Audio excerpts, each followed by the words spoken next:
अवघ्या 10 महिन्यापासून आपले जरांगे पाटील हे उपोषण करताय, आपल्या समाजासाठी अहोरात्र झटताय आणि आपलं हे कुठेतरी एक समाजासाठी काहीतरी कर्तव्य असतं, देणं असतं. आपल्याला फक्त समाजासाठी एक दिवस द्यायचा आहे आणि ते फक्त उद्या सकाळी आपल्याला 9 वाजता इथून निघून संभाजीनगर येथे 10 वाजता आपल्याला रॅलीत सामील व्हायचं आहे. संभाजीनगरच्या जवळचा तालुका म्हणला तर फुलंब्री तालुका अवघ्या जवळचा आहे आणि इतर तालुक्याच्या तुलनेपेक्षा आपल्या फुलंब्री तालुक्याचा सिंहाचा वाटा हा छत्रपती संभाजीनगर येथे आपल्याला दाखवायचा आहे. आपण बऱ्याच दिवसापासून पाहतोय, सरकार कुठलंही असो, फक्त आपल्या जेव्हा मराठा समाजाच्या आरक्षणाचा विषय येईल टाळाटाळ करण्याचा प्रयत्न हा सरकार करताय. उद्याचा दिवस हा आपल्याला सरकारवर काहीतरी आपला समाज एकजूट होऊ शकतो हे आपल्याला दाखवण्याचा वेळ आलेला आहे. ज्या वेळेस आपल्या समाजावर अन्याय होईल,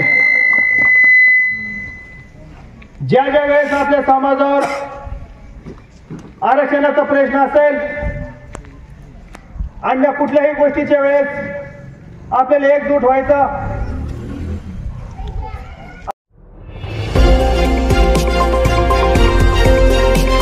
अगर आपने अभी तक हमारा चैनल सब्सक्राइब नहीं किया तो अभी सब्सक्राइब करें. नांदेड असेल, परभणी असेल, धाराशिव असेल, बीड असेल, असं एकही दिवस नाही कुठल्याही रॅलीत असं वाटलं नाही की मराठा समाज कमतरतेत पडला आणि मराठवाड्याची राजधानी उद्या आपलं संभाजीनगर आहे. तर मी एवढीच विनंती करेन की आपल्या मराठवाड्यात महारॅलीचं नियोजन आपल्याला करायचंय. मी जास्त बोलणार नाही, फक्त एवढीच विनंती करेन, उद्या तळेगावातून आपल्याला जास्तीत जास्त संख्येने संभाजीनगर येथे सकाळी 9 वाजता निघायचंय आणि संभाजीनगर येथे हजर व्हायचंय. एवढंच बोलतो आणि थांबतो. जय जिजाऊ, जय शिवराय. यानंतर मी असं विनंती करतो बाबूराव पाटील. कोण्या समाजाच्या विरोधात नाही. मुस्लिम समाज असेल, दलित समाज असेल, धनगर समाज असेल, या सगळ्या समाजाने आपल्याला पाठिंबा दिलेला आहे. फक्त आम्ही आव्हान यासाठी करण्यासाठी आलेलो आहे की बा राजकारणाची जोडी बाजूला काढून आलेलो आहे. मी इथं कोणी काँग्रेस, कोणी राष्ट्रवादी, कोणी शिवसेना, कोणी उभाटा, कोणी तुतारी, अजून कोणी काय असेल पिपाणी किंवा अपक्ष, हे सगळं सोडून आम्ही इथं आलेलो आहे. फक्त उद्या आपण तिथं सगळ्यांनी जास्तीच्या संख्येनं हजर राहावं किंवा इथं आपण म्हणत असेल बा मुस्लिम समाज असेल किंवा अजून कुठला समाज असेल, सगळ्या समाजाने आपल्याला पाठिंबा दिलेला आहे. आणि का दिला की जेव्हा आपल्याला आरक्षण भेटलं होतं केव्हा भेटलं होतं, आपल्या वडिलोपारी त्या टायमाला 1982च्या अगोदर किंवा 82च्या आसपास. पण म्हणजे तुम्हाला तो भेटलेलंच होतं भैया, पण आम्हाला भेटलं होतं. पण आम्हाला पाटील की जरा गुरमी होती त्या टायमात, आम्ही घेतलं नाही. कोणी बी म्हणत असन, कोणी पाटील म्हणत असन, कोणी देशमुख, हा विषय होता. म्हणून थोडा त्या टायमात झाला. ती चुकी जेव्हा झाली, पंजाबराव देशमुखनी सजेशन केलं होतं त्या टायमात की बा आपल्याला आरक्षणात, आम्हाला राजकीय आरक्षण नकोय, तुम्हाला नकोय ना आम्हाला नकोय, आपल्याला शैक्षणिक आरक्षणाची गरज आहे. आणि याच्यासाठी मनोज दादा जरांगे पाटील हे लढा देत आहे 11 महिन्यापासून.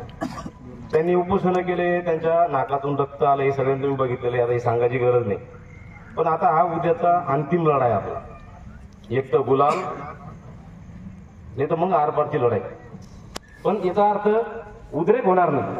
आपण आतापर्यंत 57 ते 58 मोर्चे महाराष्ट्रात काढलेले, शांतीपूर्वक किंवा मूक मोर्चे काढलेले, कुठेही गालबोट लागलेले नाही. बोट लागणार, एकदम शांतताप्रिय आपली रॅली होणार आहे.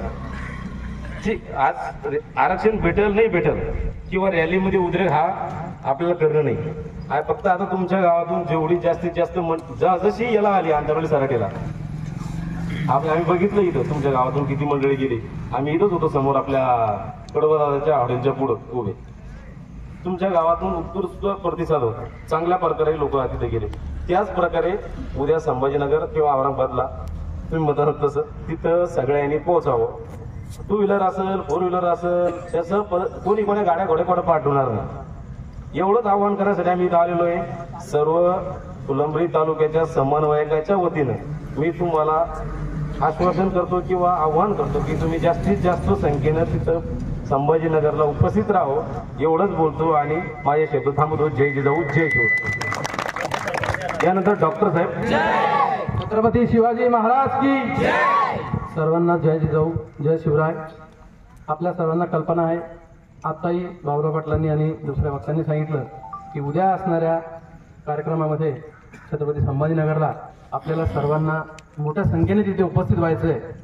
आरक्षण काय आहे, कशासाठी पाहिजे आहे, आपली काय मागणी आहे, ही तुम्हाला आता तुम्ही गेल्या 10 महिन्यापासून या आंदोलनाचे व्हिडिओ तुम्ही बघता, टीव्हीवर बातम्या बघता, सोशल मीडियाच्या माध्यमातून बघताय.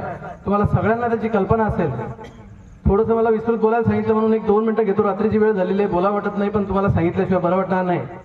हे जे आपण आरक्षण मागतोय की आम्हाला ओबीसीचं आरक्षण द्या, ही काही आपली नवीन मागणी नाही मित्रांनो. आपण सरकारला काहीतरी नवीन मागतोय, आम्हाला द्या, आमच्याकडे नाही असं नाहीये. हा गैरसमज सरकारने करून दिलेला आहे. हा गैरसमज सरकारने तुमच्या गावात जे काही ओबीसी बांधव असतील, दुसऱ्या समाजाचे बांधव असतील, त्यांच्या डोक्यात काहीतरी किडे पाडण्यासाठी, आपल्याला विरोध करण्यासाठी म्हणून करून दिलेला आहे. आपली मागणी बिलकुल नवीन नाही. आपल्याला आरक्षण फार 125 वर्षापासून होतं. आपले छत्रपती शाहू महाराज होते 1902ला. त्यांनी सगळ्यात पहिले भारतात आरक्षण लागू केलं होतं. भारताला स्वातंत्र्य मिळण्याच्या सुद्धा अगोदर, म्हणजे बाबासाहेब आंबेडकरांनी आपल्याला स्वातंत्र्य मिळाल्यावर आरक्षण दिलं. त्याच्याही अगोदर 1902 मध्ये छत्रपती शाहू महाराजांनी आरक्षण दिलं होतं. आणि त्या काळात सुद्धा मराठा समाजाला छत्रपती शाहू महाराजांनी आरक्षण दिलं होतं. आता 1902ला जर छत्रपती शाहू महाराजांना असं वाटलं असेल की या मराठा समाजाला आरक्षण दिलं पाहिजे, तर तुम्ही कल्पना करा की त्यावेळेला सुद्धा आपला समाज मागासलेला होता. आता तुम्हाला हे जे लोक तुम्ही सोशल मीडियावर मेसेज बघत असाल, हे नालायक लोक, हे राजकीय लोकांनी प्रेरित केलेले लोक जे मेसेज पाठवतात की मराठा समाजाजवळ सगळ्या कारखाने यांच्याजवळ, सगळ्या शाळा, सगळे महाविद्यालय यांच्याजवळ, सगळा पैसा यांच्याजवळ, मंत्रालय सगळे यांच्याकडे, मुख्यमंत्री मंत्री सगळे यांचे, आणि मग यांना आरक्षण कशाला पाहिजे? 1-अर्धा% लोकांजवळ शाळा असतात, 1/2% लोकांजवळ कारखाने असतील, 2-4 मंत्री झाले असतील म्हणून तो सगळा समाज नाही. आपला समाज 35%. आणि तुम्हाला माहित असेल, तुम्ही आता ग्रामीण भागात राहतात, तुम्हाला सगळ्यांना माहिती आहे की आपल्या समाजाचे आज काय हाल आहे. आज मराठा समाज शेती राहिली नाही, मजुरीला कुठेतरी जावं लागतं, छोटे छोटे धंदे करून कुठेतरी टपरीवर व्यवसाय करावा लागतो, उदरनिर्वाहाची साधनं राहिली नाही. शाळा सगळं सरकारने खाजगीकरण करून टाकलं, सरकारी शाळा उरल्या नाही. तुमच्या पोरांना कुठेतरी खाजगी शाळेत टाकावं लागतं, तिथली फी भरायची तुमची हे नाही, परिस्थिती नाही. इतक्या वाईट परिस्थितीत समाज जगतो. आणि मग मोठ्या कॉलेजला कुठं जाताना, इंजिनिअरिंगला, मेडिकलला ऍडमिशन घ्यायची असेल तर त्याची फार हाल होतात. हुशार मुलं असतात, 90%, 95% मार्क घेतात, आणि मग वडिलांची परिस्थिती नसते, लाख रुपये 2 लाख रुपये फीस भरायची.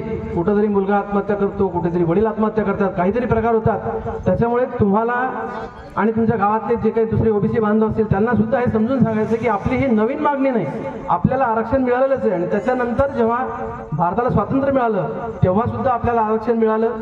आपल्या विदर्भातले डॉक्टर पंजाबराव देशमुख नेते होते, त्यांनी पूर्ण महाराष्ट्रातल्या लोकांना आवाहन केलं होतं की सगळ्यांनी ओबीसी सर्टिफिकेट घ्या, सगळ्या मराठा समाजाला आरक्षण मिळालेलं आहे, प्रत्येकाने ओबीसी म्हणून नोंद करून घ्या.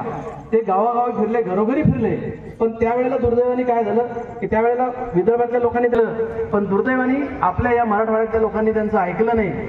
त्याला कारणही तशी होती, त्यावेळेला आपल्याजवळ 100, 200, 500 एकर जमिनी होत्या काही लोकांजवळ.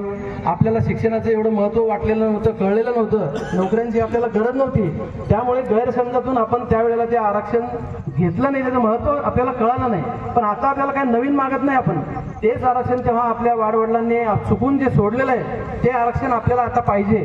त्याच्यामुळे आता तुम्हाला काही राजकीय नेते वक्तव्य करतात की ओबीसीच्या आरक्षणाला धक्का न लावता तुम्हाला आरक्षण देऊ. ओबीसीच्या आरक्षणाला धक्का लावायचा विषय नाही, काही नवीन आरक्षण देण्याचा विषय नाही. आमचं आरक्षण आहे, आम्हाला पाहिजे दिलेलं आहे. काल परवा आमच्या आईवडिलांनी आजोबांनी घ्यायला विसरले, सोडलं, त्यांनी गैरसमज झाला असेल त्यांचा, ते चुकले असतील, काय जे असेल ते फक्त आम्हाला पाहिजे.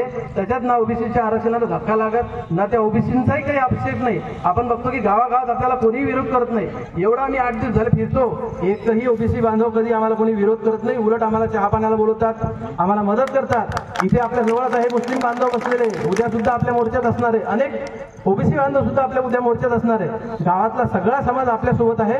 कारण काय मित्रांनो, कारण त्यांना माहिती हा गावातला मराठा असला तरी अनेक ठिकाणी अशी परिस्थिती की आपले मराठ्याच्या ओबीसीच्या शेतावर कामाला जातात, त्या ओबीसीच्या दुकानात कामाला जातात, इतकी परिस्थिती आपली वाईट झालेली आहे. त्याच्यामुळे त्यांनाही माहिती की यांना खरोखर आरक्षणाची गरज आहे. पण या राजकीय लोकांनी यांची डोकी खराब करून टाकलेली आहे आणि आपले 2-4 जे लोक मोठे झालेले त्यांच्या नावावर सगळा समाज मोठा आहे, सगळा समाज श्रीमंत आहे, यांना आरक्षणाची गरज नाही, हे मोठ्या मोठ्या गाड्यांमध्ये फिरतात, बंगल्यात राहतात, असा काहीतरी अपप्रचार केलेला आहे. सगळ्यांना आवाहन करतो, महिला आलेल्या आहेत त्यांना कृपया जागा द्या, थोडंसं समोर या, महिला मंडळांना जागा द्या. एवढ्या रात्री इतक्या उशिरा या महिला मंडळांचा उत्साह, तुमचा उत्साह बघून आम्हाला बोलायचं नव्हतं, आम्हाला असं वाटत होतं आम्ही उशीर झाला इथून थोडंसं बोलून निघून जावं, पण तुमचा उत्साह बघून आमचाही उत्साह दुणावतोय, आम्हाला काहीतरी 2 शब्द बोला वाटतात. तुम्ही सगळे ग्रामीण भागातले आहेत, तुम्हाला माहिती आहे की आपला वाडवडील असतील, जेव्हा आपल्या इस्टेटीचे शेताची वाटणी करायची असते, एखादे वडील 5 मुलं असतील त्याला तर वाटणी करून देतात, 5 मुलांना सारखे हिस्से करतात. त्याच्यापैकी असं होतं कदाचित की 2 मुलं जास्त हुशार असतात, ते तलाठ्याकडे जातात, ते वाटणीपत्र घेऊन जातात, सांगतात मला याची नोंद करून दे, त्याची नोंद होऊन जाते. 2 मुलं कदाचित हुशार नसतात किंवा त्यांना गरज वाटत नाही किंवा त्यांना दुसऱ्या काही अडचणी असतात, ते तलाठ्याकडे जात नाही, नोंद करून घेत नाही, त्यांच्या नावावरती जमीन नोंद होत नाही. पण नोंद होत नाही म्हणजे ती त्यांची जमीन राहत नाही का? जमीन त्यांची असते, त्यांच्या बापाने दिलेली आहे त्यांना, ती जमीन त्यांचीच आहे. नोंद त्यांनी 10, 20, 50 वर्षांनी जरी केली तरी ती नोंद सरकारला करून देणं भाग असतं, कारण वडिलांनी त्याला वाटणीपत्र करून दिलेलं असतं. तशा प्रकारे जेव्हापासून आरक्षण मिळालेलं आहे तेव्हापासून आपल्या समाजाला आरक्षण मिळालेलं आहे. फक्त आपल्या मराठवाड्यातल्या आजोबांनी वडिलांनी त्याची नोंद केलेली नाही, त्यांची नोंदीसाठी आपण सरकारच्या दरबारी गेलो नाही म्हणून फक्त राहिलेलं आहे.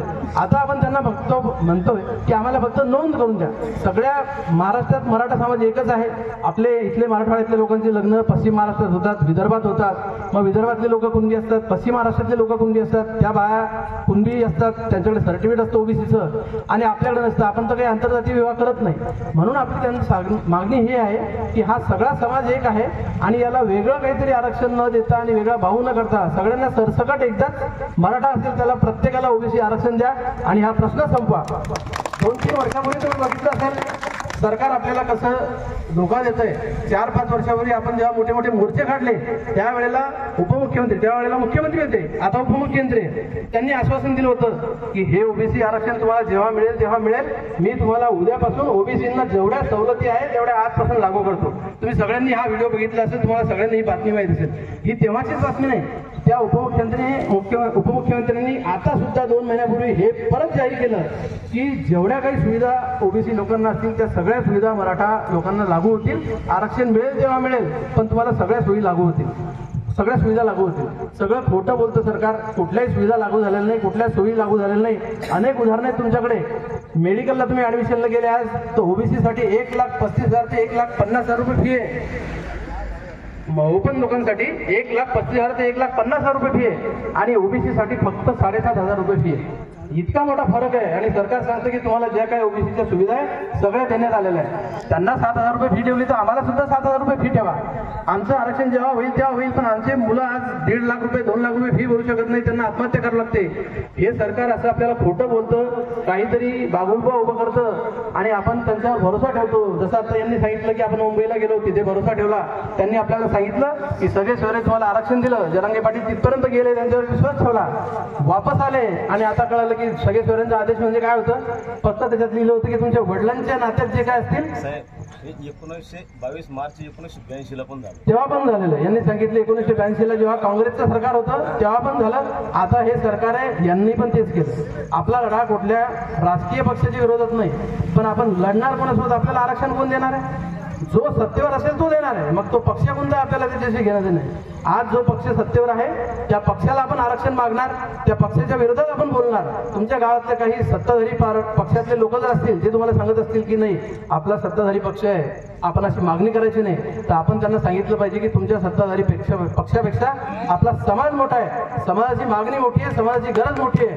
त्याच्यामुळे आपण तुम्ही सत्ताधारी पक्षात जरी असाल तरी तुमच्या सत्ताधारी पक्षाच्या नेत्यांना ठणकावून सांगितलं पाहिजे की पहिले आमच्या समाजाला आरक्षण द्या, नंतर आम्ही तुम्हाला मतदान करतो. आणि 2-3 महिन्यावर इलेक्शन आलंय, जर हे सरकार आरक्षण देणार नसेल तर आपण मतदान करायचं नाही, यांना पाडायचं हे आपण ठरवून घ्यायचं. आपल्याला जरांगे पाटलांनी सांगितलेलं आहे की पाडा म्हणजे कोणाला पाडा? जो आपल्याला त्रास देईल त्याला पाडा. त्रास कोण देत आहे? आज विरोधी पक्ष आपल्याला त्रास देऊ शकतो का? विरोधी पक्ष घरी बसलेले, त्यांच्या हातात काही नाही, ते आपल्याला त्रास देऊ शकत नाही, ते आपल्याला आरक्षण देऊ शकत नाही. आज सरकारने ठरवलं तर एका मिनिटात सरकार आरक्षण देऊ शकतं. आपण हे अनेक निर्णय बघितलेले सरकारचे या सरकार आल्यापासून की यांना जेव्हा वाटतं जो निर्णय घ्यायचा तेव्हा ते एका मिनिटात निर्णय घेतात. त्यांना विरोधी पक्षाची गरज लागत नाही, त्यांना जनतेच्या निर्णयाची गरज लागत नाही, ती कोणाची वाट बघत नाही. पण त्यांना निर्णय घ्यायचा नसेल तर जनतेचं कितीही मागणी असेल तरी ती देत नाही. एवढे लाखोंचे मोर्चे काढले आपण, 58 मोर्चे, पण सरकारने त्याला जुमानलं नाही. आता शेवटचा आपला लढा आहे. उद्या आपल्याला औरंगाबादला त्याच्यासाठी पोहोचायचं की प्रत्येक घरातल्या तुमचे माणसं, लेकरं, बाळं, छोटे मुलं का असतात नाही 12-15 वर्षाचे, त्यांना सुद्धा सोबत घ्या आणि छत्रपती संभाजीनगरला एवढी गर्दी करा की सरकारला धडकी भरली पाहिजे. या मागच्या लोकसभेच्या निवडणुकीत सुद्धा आपल्या समाजाने हे दाखवून दिलं.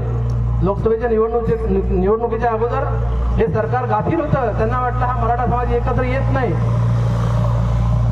आपल्या मराठा समाजाचा इतक्या वर्षांचा अभ्यास झालेला राजकारणी नेत्यांना, त्यांना माहिती आहे की हे काय करतात. अर्धे लोक शिवसेनेत जातील, काही लोक बीजेपीत जातील, कोणी काँग्रेसला येतील. हे सगळे एकत्र येऊन कोणाचं नुकसान करू शकत नाही, कोणाचा फायदाही करू शकत नाही. त्यांनी आपल्याला ओळखलं होतं. पण या लोकसभेत आपण दाखवून दिलं की आम्हाला राजकीय पक्षापेक्षा आमचे मनोजदादा जरांगे जे सांगताय ते आम्हाला पटतं, त्यांच्या मागण्या आम्हाला पटतात. आणि त्यांनी सांगितलं पाडा, आणि आपण कसे जनार्दन पाडले तुम्ही बघितलं, कसे तोंडावर आपटले ते बघितलं. आता हे मोठं इलेक्शन होतं, हे आपलं महत्वाचं इलेक्शन आहे विधानसभेचं. जर यांनी आपल्याला आता उद्या परत आरक्षण दिलं नाही 2 महिन्याच्या आत, यांना आपल्याला पाडायचंय, विरोधी पक्षाला निवडून आणायचंय. विरोधी पक्ष काही आपला नाही. विरोधी पक्षाला निवडून आणलं म्हणजे आपलं काम संपलं असं नाही. समजा चुकून या सरकारने आरक्षण दिलं नाही, आपण यांना पाडणार, विरोधी पक्षांना निवडून आणणार. आणि विरोधी पक्षाचं सरकार आल्यानंतर पहिल्या मिटिंगमध्ये त्यांनी आपल्याला आरक्षण दिलं पाहिजे. नाही दिलं पहिल्या मिटिंगमध्ये, आपण पुन्हा रस्त्यावर यांच्या मंत्र्यांना आपण घरोघरी फिरू देणार नाही, आपण यांना मंत्रालयात बसू देणार नाही, आपण यांना काम करू देणार नाही. कारण मी असेल, अनेक लोक असतील, तुम्ही सगळे, आपणाला कुठल्या राजकीय पक्षाचं काही घेणं नाही. राजकीय पक्ष सत्तेवर कोणी असो, विरोधी पक्षात कोणी असो, आम्हाला आमच्या जनतेला, आम्हाला आमच्या सामान्य मराठ्यांना आरक्षण पाहिजे. आणि ते आरक्षणही कुणाच्या वाटातलं नाही, कुणाच्या ताटातलं नाही. त्याच्यामुळे मी सगळ्यांना विनंती करतो की उद्या कृपया सगळ्यांनी 1 दिवसाची सुट्टी काढा. आपल्या लेकरा बाळांना जसे शक्य होईल मोठ्या संख्येत तुम्ही छत्रपती संभाजीनगरला या, की संभाजीनगरची उद्याची सभा रॅली बघून सरकारला धडकी भरली पाहिजे. आणि जो निर्णय सरकार 2 दिवसांनी घेणार असेल तो सरकारवर दबाव येऊन सरकारने उद्याच्या उद्या घेतला पाहिजे आणि आपण सगळे गुलाल वाटत घरी आलो पाहिजे. एवढं बोलून मी माझं भाषण संपवतो. जय जिजाऊ, जय श्रीराम. छत्रपती शिवाजी महाराज आज छत्रपती शिवाजी महाराजांच्या या महाराष्ट्रामध्ये, या देशामध्ये जे आपल्याला परत छत्रपती शिवाजी महाराजांच्या रूपानं जर मिळाले असेल ते मनोज जरांगे पाटील.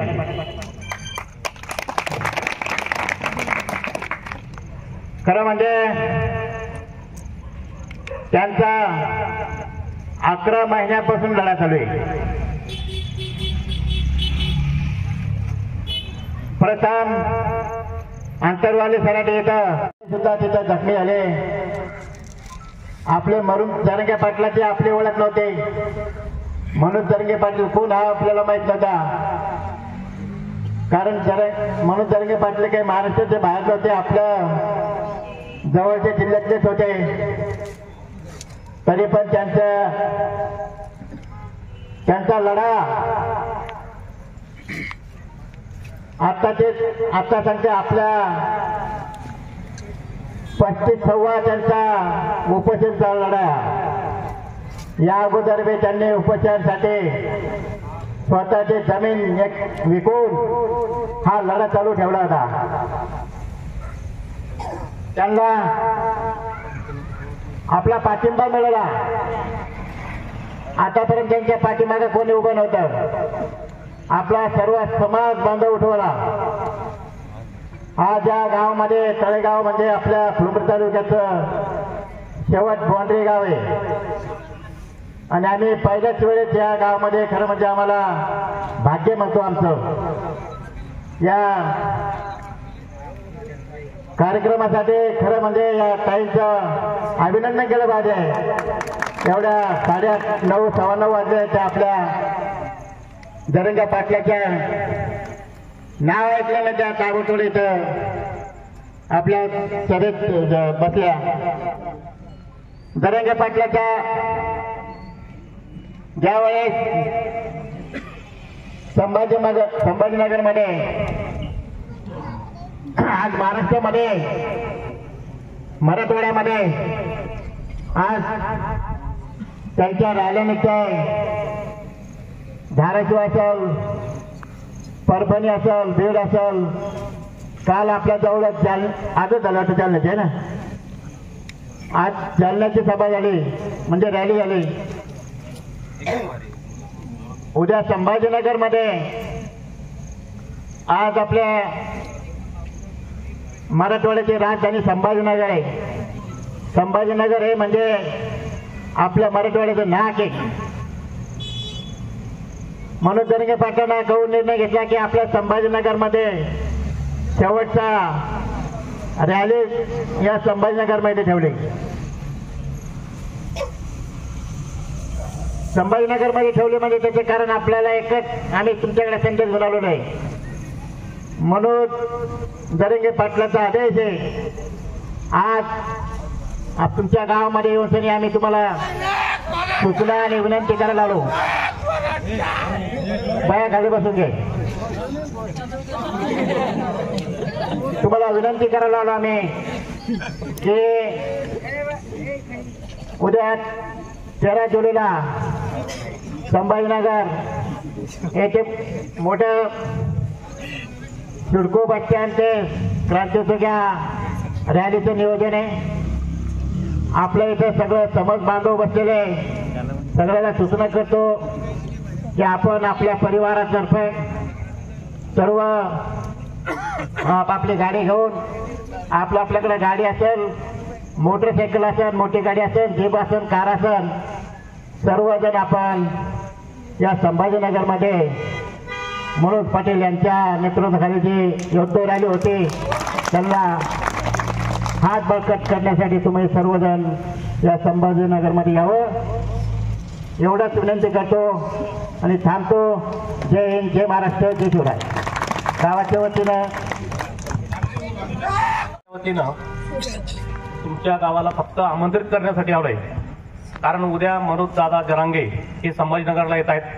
तिथं जास्तीत जास्त संख्येनं तुम्ही उपस्थित राहो याच्यासाठी आम्ही आतापर्यंत कमीत कमी 30-35 लोक होतो. पण आज काय झालं की नेमका शेवटचा दिवस असल्यामुळं बाकीची जी मंडळी आहे ती शहरामध्ये काम करत येतात. आता आम्हाला इथून जाऊन परत संभाजीनगरला झेंडे लावणे वगैरे ते जाऊ, त्याच्यामुळे ते बाकीची मंडळी ती जबाबदारी आमच्यावर ठेवली गेली म्हणून आम्ही इकडे आलो. नाही तर खूप आतापर्यंत तुमचं शेवटचं गाव असल्यामुळं आणि आपला दिवस पण शेवटचा आहे. त्यासाठी आमचं फक्त एवढंच बंद नाही. राहिला विषय दुसरा त्या भयानं जे मांडला तो पण बरोबर आहे. विरोधी पक्ष असो का सत्ताधारी पक्ष असो यांनी कोणालाच आपल्याला आरक्षण दिलं नाही. याच्यानंतर फक्त आपल्याला कोणाला निवडून आणलं असतं तर मनोज दादा जरांगे सांगतील त्यांनाच निवडून आणायचं, विरोधी पक्षाला सुद्धा आणायचं नाही. कारण काल परवा सांगतो तुम्हाला, काल परवाची बैठक बोलवली होती सत्ताधारी पक्षानं, तिथं विरोधी पक्षातला एकही नेता गेला नाही. म्हणजे विरोधी पक्षाच्या सुद्धा मनात नाही की आपल्याला आरक्षण द्यावं म्हणून म्हणजे या सत्ताधाऱ्यांच्या विरोधात आपल्याला जे त्यांचे सोडून जे उमेदवार देतील जरांगे पाटील त्यांना आपल्याला निवडून आणणार नाही ही सर्वांना विनंती करतो. आणि उद्या जास्तीत जास्त संख्येला जेणेकरून सरकारवर दबाव पडून आणि विरोधी पक्ष सुद्धा घाबरल की ते बैठकीला जातील यासाठी आपल्याला जास्तीत जास्त संख्येनं तिथं उभं राहायचंय. पुढं संभाजीनगरला एवढीच विनंती करण्यासाठी तुमच्याकडे हवे. कारण विरोधी पक्षाला सुद्धा वाटलं पाहिजे की नाही साले मराठ्याशिवाय आपल्याला हे होत नाही. कारण हे बाकी जाती भांडणं लावणारे फक्त राजकारणी आपण आपल्या गावात बघतोय. मुस्लिम समाज असन कुठलाही समाज असन ते आपल्याला विरोध करतायत का? हे फक्त वरून करतात, फक्त सूचना हे टाकून जातात, तिथं भांडणं लावतात आपल्यासाठी गावात सगळे समाजाचे लोक आपल्या सोबत आहेत. त्याच्यामुळे आपण फक्त जास्तीत जास्त संख्येनं जिथं जेवढी गर्दी करायच्या शेवटचा दिवस आहे हे करण्यासाठी आपल्याला तिथं जायचं आहे. मी म्हणत नाही फक्त आपल्याला फक्त त्यानंतर समजा जर नाहीच मिळालं आरक्षण तर जे मनोज दादा जरांगे पाटील सांगतील त्याच उमेदवाराला निवडून देणार याचा विषय नाही. निवडून द्यायचा आपण फक्त एक मराठा आहे, आपली एक तळमळ आहे की आपल्याला आरक्षण मिळालं पाहिजे. एवढ्यासाठी आपल्याला सगळ्यात जास्तीत जास्त संख्येनं उपस्थित तुम्ही राहा अशी मी सर्वांना विनंती करतो आणि थांबतो. आभार प्रदर्शन करणार ना. विरोधी पक्षाला सोबत घ्यावं असं मतच नाही. कारण की लाडकी बहीण योजना आणली, विरोधी पक्षाला विचारलं नाही कोणा. आणि तुम्ही जो विषय म्हणला तो सांगतो फक्त आभार प्रदर्शन हे रामेश्वर भाऊ करतील असं तुम्हाला सांगतो. 2 मिनिटांमध्ये या ठिकाणी भैया बोलणार आहे, त्यानंतर मी आभार प्रदर्शन. जय शिवराय सर्वांना. सर्वप्रथम आपण इथे जे मुस्लिम बांधव आपल्यासोबत बसलेले त्यांच्यासाठी आपण जोरादार टाळ्या वाजवल्या पाहिजे. कारण की रात्रीची जवळपास 9:15 9:30 झालेले, सगळ्यांचा जेवणाचा टाइम झालेला आहे. बांधव आपल्या काही दिसत आहे मला, तरी ते आपल्या समाजाचे नसून तरी सुद्धा ते आपल्या मग पाठिंबा देण्यासाठी एवढं वेळ थांबलेले आहे. काही आपल्यातले नाही आहे, पण ते उभे आहे आपल्यासाठी. यांच्यासाठी अजून एकदा उद्या आणि एकच विनंती करतो सर्वांना, का तरुण मंडळींना, का उद्या सकाळी 8 वाजता आपण गावातून संभाजीनगरला जास्तीत जास्त संख्येने यावं. आणि आता आपल्याला सकाळी वाटलं तुम्ही 6-7ला उठून पण गावाला रॅल्या काढून सनी सविस्तर असं सांगायचं का बाबा हे वयस्कर मंडळी यांना काही तसं काढता येईल, ट्रॅक्टर म्हणा, टेम्पो म्हणा, मोटरसायकल जे असं प्रायव्हेट वाहन आपलं ते त्या काढा. कारण आपल्याला मनोज जारंगे पाटलाचे हात आपल्याला बळकट करायचे आणि आपली ताकद दाखवायची. आपलं काही स्वागत नाही करायचं त्यांचं तिथं, आपला आक्रोश दाखवायचा आपला समाजाचा. जेवढी संख्येची संधी तिथं तेवढा सरकारला घाम फुटला पाहिजे का आक्रोश हा मराठ्याचा हे लेकरायचा. त्यासाठी मी अपेक्षा बाळगतो जास्तीत जास्त संख्येने आपण तिथं याल. आणि थांबतो. जय जिजाऊ, जय शिवराय. तळेगाव नगरीमध्ये मराठा आरक्षण जनजागृती रॅली व शांतता रॅली या अनुषंगाने आलेल्या तालुक्यातील समन्वयकाचं मी तळेगाव नगरीतील माता भगिनी त्याचप्रमाणे पुरुष मंडळी यांच्या वतीने या ठिकाणी जाहीर स्वागत करून आभार व्यक्त करतो. व आपण सर्वजण अगदी वेळात वेळ काढून का होईना अगदी उशीर झाल्या कारणामुळं आपण जास्त संख्या या ठिकाणी दाखवू शकलो नाही. मी समन्वयकाची या ठिकाणी दिलगिरी व्यक्त करतो की तुम्ही जर म्हणलं किती संख्या दाखवायची तर आमच्या गावामध्ये तुम्हाला सांगू इच्छितो की आमच्या गावामध्ये ना ओबीसीचा वाद आहे ना SC ST. आम्ही सर्वजण गुन्ह्या गोविंदाने या ठिकाणी राहतोय. आताच आपल्या बसलेल्या मंडळीमध्ये अर्धे ओबीसी आणि अर्धेच आपले. त्याच्यामुळं राजकीय लोक जे स्वतःची पोळी भागण्या करतात, जे चॉकलेट या ठिकाणी खाली वाटतात, त्या चॉकलेटाला तळेगाव नगरीतील लोकांनी तरी आतापर्यंत हात लावलेला नाही हे मी या ठिकाणी जाहीर सांगतो. कारण जारंगे पाटलांनी सांगितलेलं आहे आपला विरोध कोणाच्या आरक्षणाला नाहीये. त्यांनी जे विरोध केलेला आहे की यांचं जे सापडलेल्या नोंदी ह्याच रद्द करा. आता ज्या नोंदी सापडल्या त्या रद्द करा हे लोक काही भोळे नाही. जे ओबीसी समाजात ते सुद्धा ज्ञात आहे, त्यांना सुद्धा माहिती आहे की जे सापडतंय राहिला विषय सगळ्या सोयऱ्याची अंमलबजावणी करायची का नाही करायची हा त्यांचा विषय. परंतु जे सापडतंय आणि ते पुराण आहे. आता त्यांचं म्हणणं आहे काही हाताने लिहिलेलं आहे आणि एवढं काही या ठिकाणी आता सर्व टेक्निकल विषय मशिनरी आलेले आहे. तुम्ही हाताने लिहिलेलं आहे का पुराण आहे, पुराणातलं सापडलेलं आहे हे या ठिकाणी मशिनरी चेक करू शकतात आणि त्यांनी चेक करण्याचा प्रयत्न केला. परंतु त्यांना त्या ठिकाणी काही सापडलेले नाही. असो तो त्यांचा राजकारणाचा भाग असेल. आपण सर्वजण या ठिकाणी आलात, कार्यक्रमाची शोभा वाढवली, त्याबद्दल मी परत एकदा आपल्या सर्वांचं या ठिकाणी ऋण व्यक्त करतो, धन्यवाद व्यक्त करतो. व सर्वांना या ठिकाणी विनंती करतो की आपण सर्वजण उद्या जास्तीत जास्त संख्येनं संभाजीनगर या ठिकाणी जाणार आहोत अशी या ठिकाणी समन्वयकाला शाश्वती देतो. व माझं लांबलेलं छोटेखानी भाषण या ठिकाणी थांबवतो. जय हिंद, जय महाराष्ट्र, जय शिवराय.